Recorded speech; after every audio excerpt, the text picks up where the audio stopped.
Hello everyone, I have something very special to showcase to you today. This is my brand new dedicated Spear of the Church build.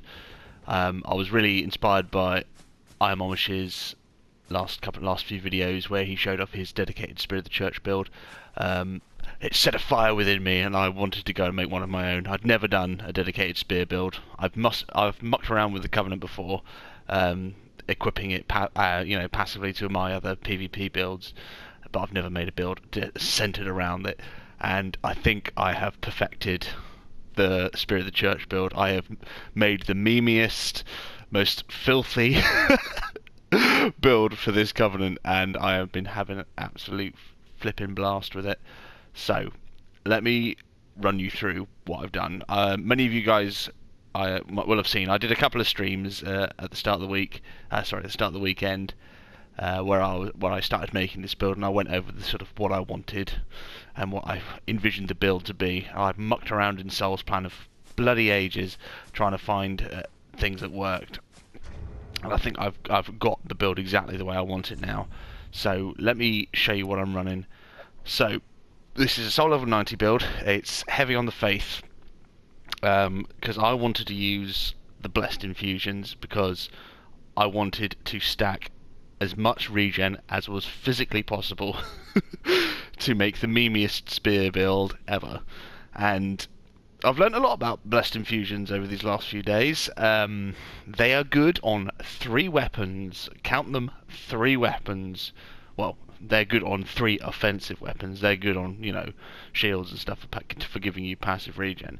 But if you want to make damage-dealing weapons that aren't shit, you can only there are only a very small selection of weapons you can choose from that work with the Blessed Infusion, and I'll show them to you now. So, the Lothric Knight Greatsword is the best weapon for a Blessed Infusion. When you add the Blessed gem onto it, what it does is it adds faith scaling, but that scaling affects both your physical and your lightning.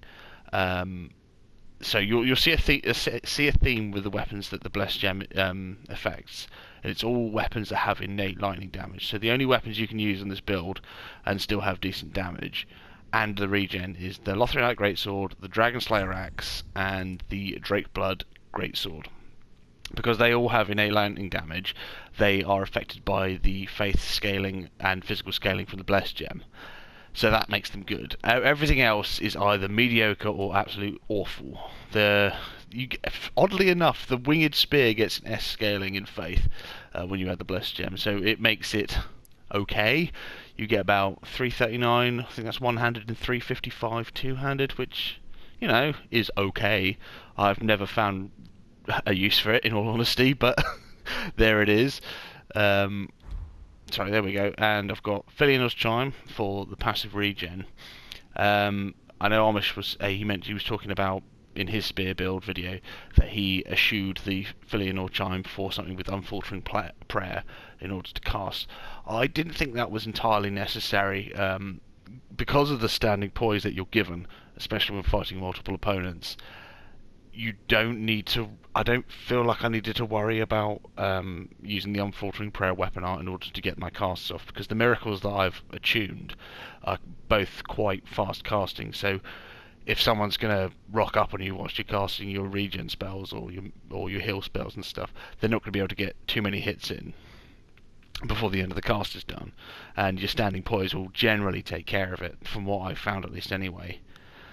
So these are the only 3 weapons that work with the Blessed Infusion. Everything else, like I said, is either really mediocre or just hot shit on a fucking cold day. But it's fun having the Blessed Weapon in each hand with the Sun Princess Ring. Synergizing those 3 together is equivalent to having a Filianor weapon arch on permanently. So let me get this up. I did have... Yeah, so the Sacred Charm of Filianor, the weapon art will regenerate 4 HP per second for 60 seconds. So each of the Blessed Infusions and the Sun Princess Ring regenerate 2. Yeah, 2 HP The Blessed do 2 HP per 1.5 seconds, and the Sun Princess ring is 2 HP per second. So that roughly works out to a fill-in or charm weapon on permanently. And you'll see during the spear invasions that I get that my health ticks up alarmingly fast, even without casting any of the spells I have. So I've got medium heal and bountiful light, and so when I stack fill-in or charm weapon art, bountiful light, plus the 3 passive regen items that I have from my 2 weapons in the ring, then it is memey as fuck, and you against players that don't know what they're doing, it is like an unkillable machine. It's terrible. I highly advise you you do it. So let's go through the stats as well now. So I fucked around with the stats a lot in Souls Planner, and I was discussing it with the guys in chat. I don't recommend trying this build at anything lower than 90, in all honesty. I had to make a lot of sacrifices. So my Vigor is 35. I wanted it to be 40, but I couldn't find those 5 points anywhere to take out of other stats in order to bump that up to 40. So 35 will have to do. 14 attunement, which is the bare minimum to give me the 2 attunement slots. To be honest, for this, these kind of, because I'm not really a spellcaster, I'm just casting heal spells and regen, and they're quite cheap. You don't need more than 14 attunement, because your FP gets inflated by virtue of being a Spear of the Church. So if you have a look at my FP bar now, it's quite piddly. But you go and watch when we go and watch the invasions, you'll see my FP bar is noticeably larger, so you get a lot more bang for your buck that way. So you don't really need to blow loads of points into attunement. I'm only using the 2 spells, so I'm not interested in having any offensive miracles like lightning arrow or lightning spear or whatever. 30 endurance. Again, your endurance gets inflated dramatically. You just have a look at my stamina bar there, and have a look when we go and see the invasions. Your stamina bar gets inflated again by virtue of being a Spear of the Church. I'm not sure if it's a case of the more phantoms you're having to fight, the greater your stamina bar is. But yeah, we'll have to see. But you do get additional stamina, and your stamina increases faster, so you don't need as much endurance as you think you would need. So that's a nice bonus. So I only went to 30. To be honest, maybe you could get away with 25. I wouldn't want to risk it, though, in all honesty. My vitality is my dump stat. I leveled vitality once, I think, and I'm relying on Prisoner's Chain and FAP. I was originally just trying to do this build without Ring of Favour, but I just couldn't make the stats work, and I couldn't get my weight ratio under 70% without Ring of Favour. And having a look at the numbers, adding Ring of Favour +3 will bump my Vigour almost up to what it would be if it was 40, which is quite nice. So if you wanted to drop some stats off your 40 Vig character, drop that and add Ring of Favour, and it bumps you up to 40, which is quite nice. Not quite 40, but almost 40. 24 strength. This is to wield the Lothar Greatsword one-handed. Again, you could dump some of those stats to just two-hand the thing. I mostly two-hand it, but when I want to do mix-ups, and I want to have the ability to swing it one-handed as well, so I can mix up my move sets, so I can get people and bait them and do nasty roll catch chains and stuff like that. Again, I was trying to do it without Ring of Favour, so I could put on the Knight's Ring, so I could get my 24 strength for free. But to be honest, I needed Ring of Favour for the HP and the equip load. Dex 16, which is the base Dex for the Mercenary starting class, which is exactly what I need for the Lothric Greatsword. 10 intelligence, didn't level that. 40 faith, which is bumped up to 45 by the Priestess Ring. This gives you some meme level damage on the Blessed Lothric Knight Greatsword. So at the moment, let me two-hand this thing. I'm getting 684 damage from the Lothric Knight Greatsword, and I would get about 511 from the Dragon Slayer Axe. And let me just show you what I get for the Drake Sword. I get 604 damage. If you were to go higher with your faith, if you would go up to 65 faith, and maybe dump a little bit more into dexterity, you will, tip over the 700 AR mark, and that is some disgustingly meme level damage you can push out with this thing. I mean, even at 45 faith, you're doing a significant chunk of people. So you're doing more than an Estus worth of damage with with the 2-hit R1 combo. So that is bloody good. And I had a look at some of the damage on the other infusions, because obviously lightning is the other infusion for faith builds, and the blessed infusion will outstrip the lightning, or at least for this level of faith. Blessed is better than lightning for the Lothric Greatsword and the Dragon Slayer axe. Actually, yes, the Dragon Slayer axe, not quite. Oh, actually, let's have a look. No, sorry, yeah, the Dragon Slayer axe is marginally better on lightning. I think you get an extra 5 points of AR. The Drakeblood Greatsword is better with blessed at this level of faith. And with these stats, so that's brilliant. I'm well happy with that, because that means I don't have to drop any of my blessed weapons in order to use lightning, so I can push out enough damage to actually do anything. It's bloody good, real bloody good. And the thing is, I was worried about not having enough poise because I'm using an ultra, but again, you're given poise for free by virtue of being in the Covenant, and the more phantoms you have against you, the more poise you'll have. So having poise from armor doesn't really matter all that much, and it's the same with the damage absorbance. I was really worried because I've got like 10% absorbance. It's fucking awful. I'd like to normally hit about 20% when I'm invading, but because I'm a Spirit of the Church, I get all these inflated bonuses. I didn't really have to worry about it that much, which is good because I got precious little weight to spare, precious little equip load. So the fashion is Faran boots, Gundir's gauntlets, antiquated plain garb, which is Half-Light's garb, and Shearer's crown. So I wanted this to be kind of a lore character, so I called him Filianor's Muse, and I spent a little bit of time in the character creation screen, and I wanted to go for someone who was effeminate yet masculine, and I think I pulled that off quite well, actually. And I mucked around with the fashion for bloody ages to try and get something that was at least workable and still give me at least some semblance of absorbance. And I think this works quite well, actually. Maybe. Fashion's the best part of this game. So finally we've got rings, we've got Prisoner's Chain, of course, Ring of Favour +3. You might be, like I said, you might be able to get away without it. Maybe if you were using just the Drakeblood Greatsword, you didn't have this massive Ultra Greatsword that you're lugging around. You could get away with dropping that, and then maybe putting on something like the Night Ring or the Dex Ring. Maybe. To be honest, I'm coming to the conclusion now that I think Ring of Favour is somewhat overrated, at least in this game. It's good, it's very good, I just think it's a little bit overrated. So we've got Priestess Ring on permanently. This gives us a significant amount of extra damage, in all honesty. So 674 up to 684.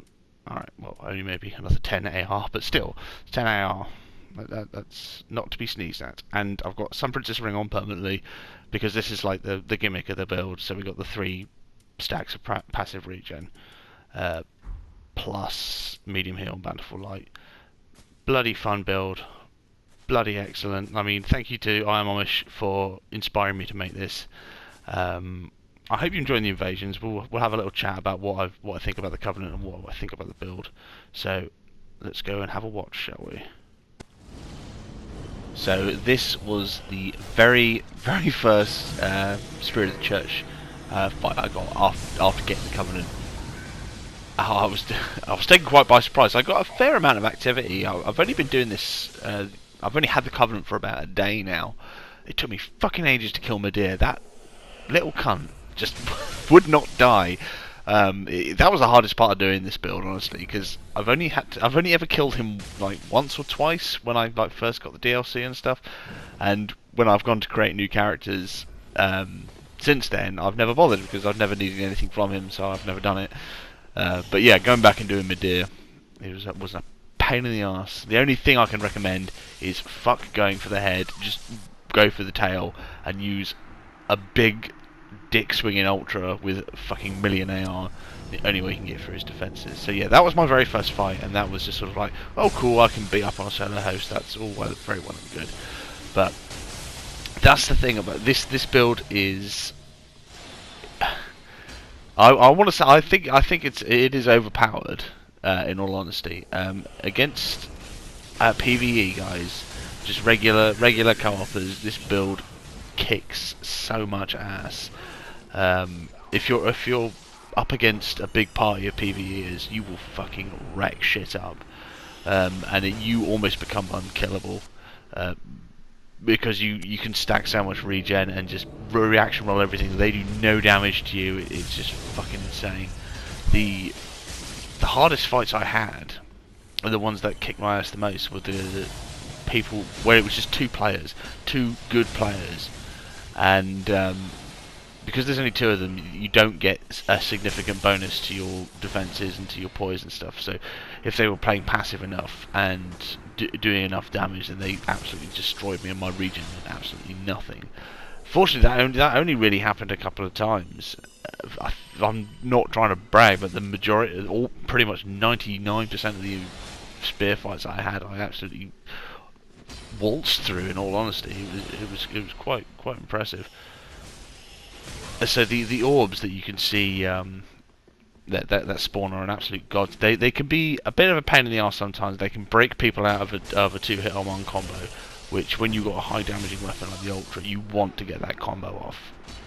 And they can interrupt that, which is a pain in the arse. But for finishing people off and chasing people down, it means that you don't have to always go for a spear or something like that, because either they take the face full of the orbs and they get maybe about 200 damage, 150 to 200 damage, which is on the lower end of an running R1 attack, or they try and dodge it, and then they get caught with the running attack of the Ultra Greatsword, or roll caught with the hand axe like you saw there.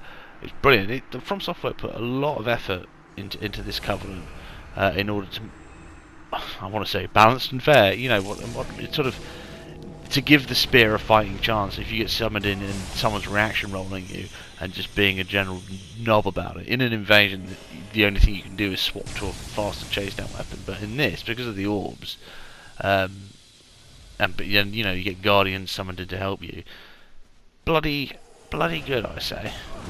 And one of my great pleasures, I kind of fighting these kinds of solo hosts, the newbies and stuff. I kind of get a little bit of joy of, you know, role playing the boss instead of just being, you know, oh, I have to PvP now. I wanted to role play as the boss, so I would like slow walk at people and act like Half-Light would. And that was fun. I was really enjoying this. To be honest, because this build is so memey and quite, I don't know, it's quite cheap in a way, because of all the regen. I was generally happier and less sort of, I had less of a I need to win mentality about this, because I knew that for 90% of the fights I didn't really have to try that hard, because the regen would just mop up all the mistakes I was making.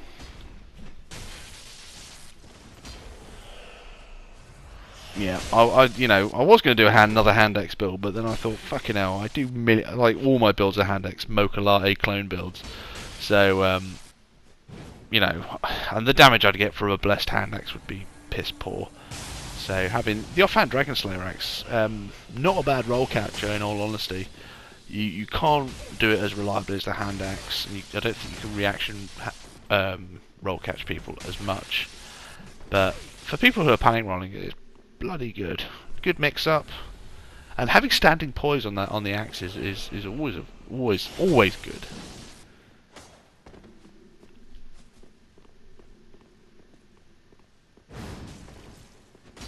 Bait him in for the trade, get that big damage. Yeah, and that roll catch, GG. Damn man, it's been so much fun. And like, I know we almost talked about it.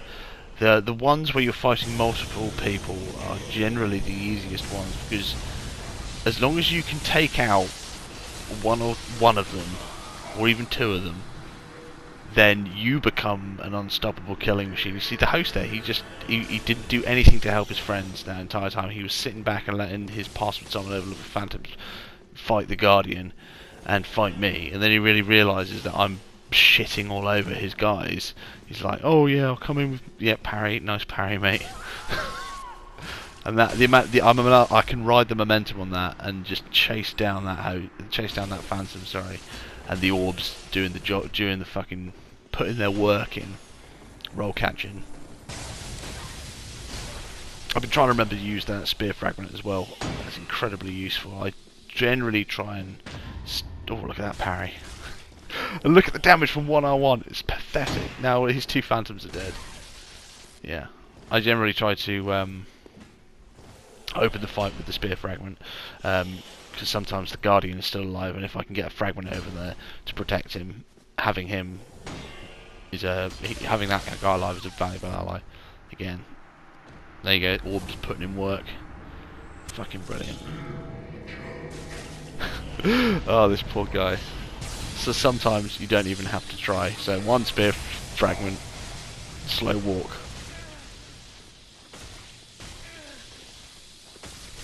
Womp womp. So this guy probably knew. I didn't know what the spears were. Unlucky, mate.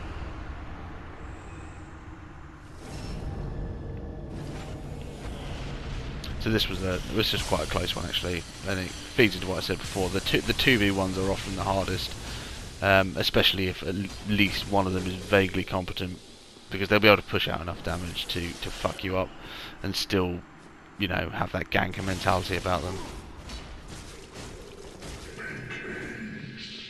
You see, they already get me down to half health there. But now the Guardian's in on this. That's the thing.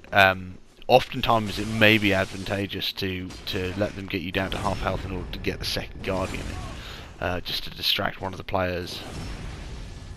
See, I'm hurting now, and this guy's reaction rolling my ultras, so it's like, oh shit, what can I do? What can I do? And then, oh dear, trade with the axe, and he's dead. And then medium heal.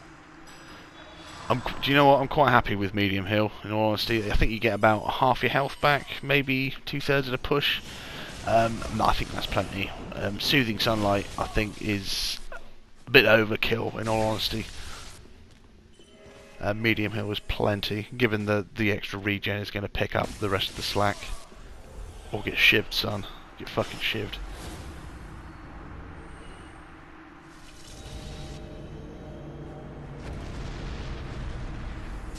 It got to a point where I was actually glad to see loads and loads of phantoms crawling around. It sort of that visceral thrill of like, I'm going to be an unstoppable dick in this. It was just like, oh, so good.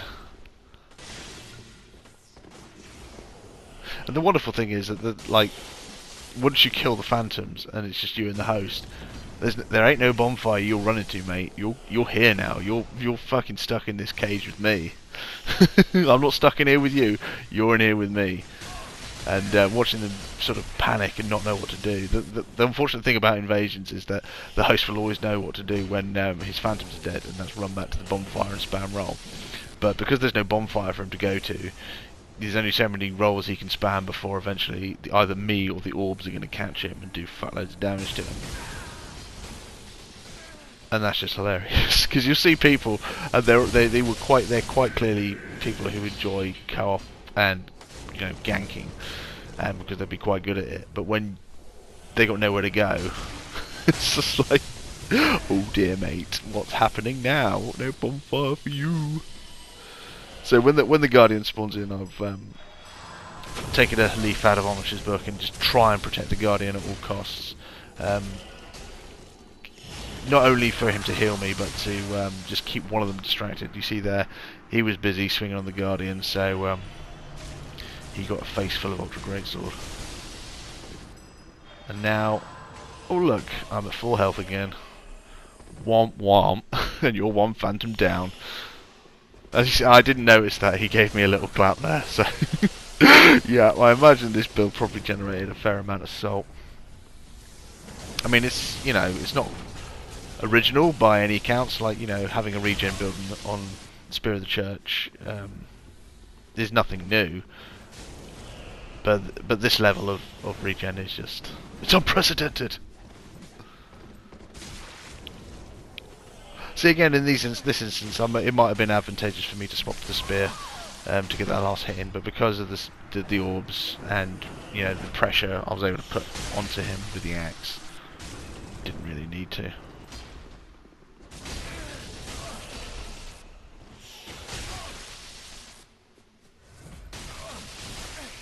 And now this guy's fucked. His game plan is gone, his phantoms are dead, and now there's two of us. There's me and the Guardian.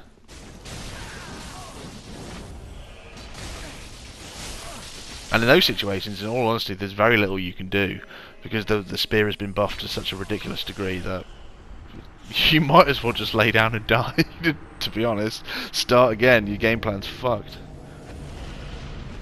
I think this was the same party, or at least that's the same Mugs guy.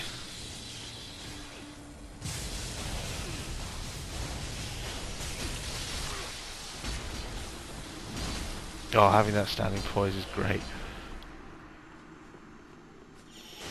That Dark Souls 1 poise.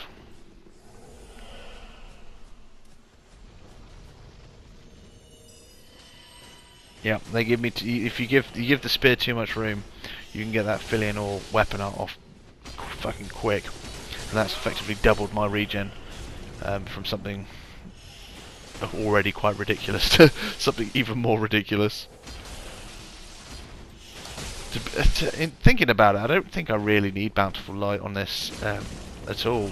Having the fill-in or weapon art and the 3 passive items may just be enough. I could maybe drop that surplus achievement and invest that somewhere else, maybe in Vitality. See there, that guy with the thugs just turned up. I had no idea where he was hiding the entire time. Maybe he was just hiding behind a pillar. You got that ganker mentality, chasing down no matter what. But the fortunate thing is, I can make those trades now. You can't.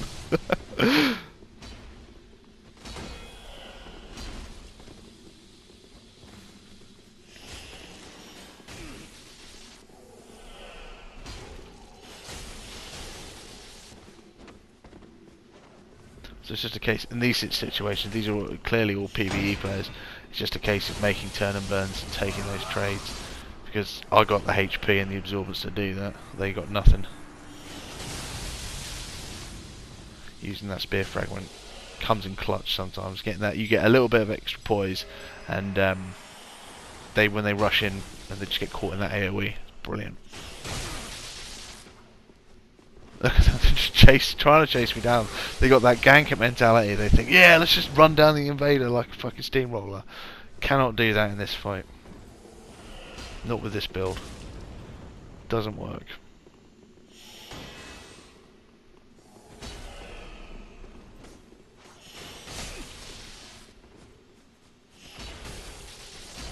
Dead. Get fucking shreked, son.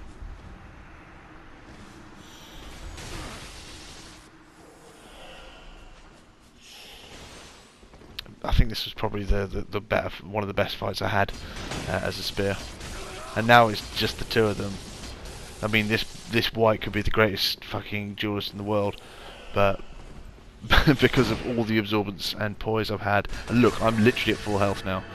I've killed 2 of their phantoms, and they've got fucking nothing. They're dead in the water. I mean, like I said, this white could have been the greatest duelist there ever was, but with all the bonuses I have from the extra phantoms being gone at this point, there's nothing they can do.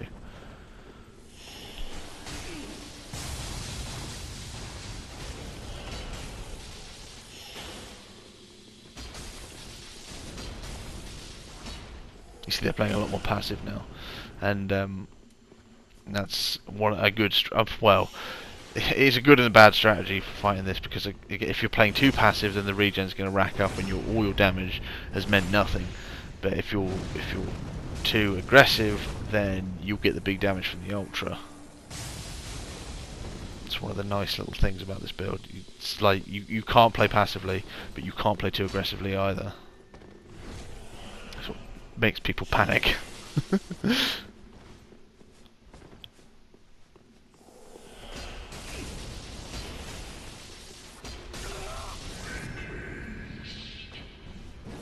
And see, now they've only just procced the second Guardian, and in all honesty, that has worked in my favour because now I've split these two guys up. So actually damaging me and getting me down to low health has effectively made the game worse for them, which is just incredible. And he gets put down. So GG.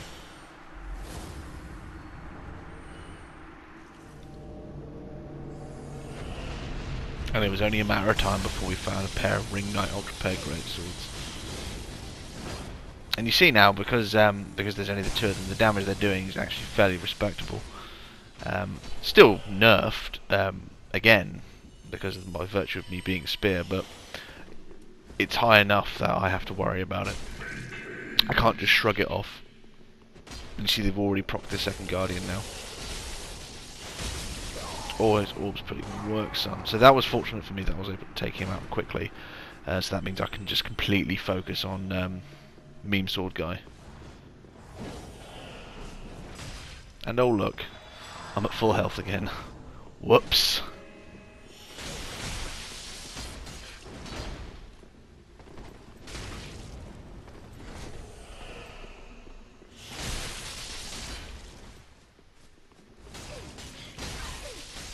You know what, I think I wish I'd thought of this build back when the Ring City had just come out and the player base was a lot more active, because this would have been a fucking cancerous. But this is probably, I'm guessing this is a hate mail magnet.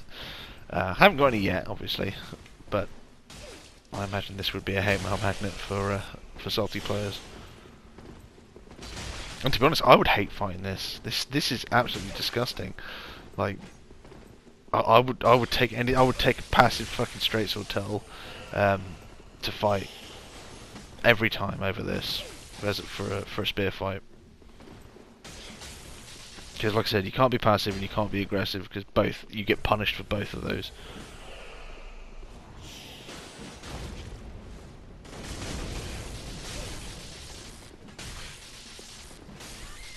GG. Get that right. See, you still can roll catch very reliably with that Dragon Slayer axe. It's fantastic. I mean, you can play around with the stats in this build, and if you're not too worried about the passive regen, you can do what Amish has done and sort of rely more on the spells and use the lightning infusion to get your damage, because then you might be able to reduce your stat spread.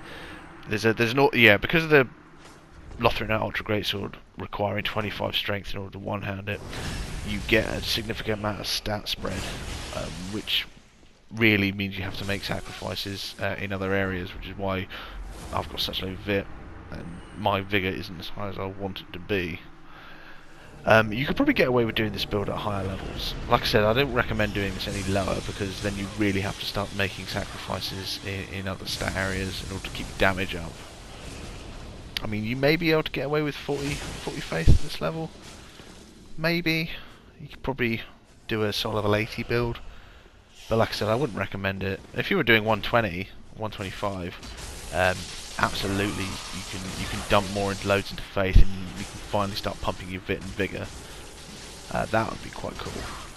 But then you don't get as much. You probably won't get as much activity as the Spear of the Church at 125. Because there's precious little reason to go into New Game Plus as it is, and if you're doing a PvP dedicated build at 125, why the fuck would you go through all this bullshit again?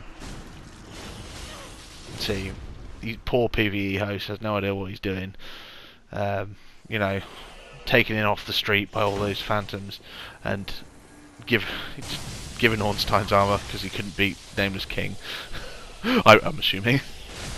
Yeah, he stands no fucking chance. Like, look how little damage he's doing to me and how much damage I do to him. I mean, let's see how I go for medium. I'll go for medium heal in a second, but just to demoralise this poor fucker. Like, this is a dick move. This is how you be a dick as a Spear of the Church. Don't do it. Do it. It's fun, but don't be a dick about it. So those are my spear invasions, and that's my build. I hope you really enjoyed it, because I fucking loved playing it, and I loved making the build. Absolutely brilliant.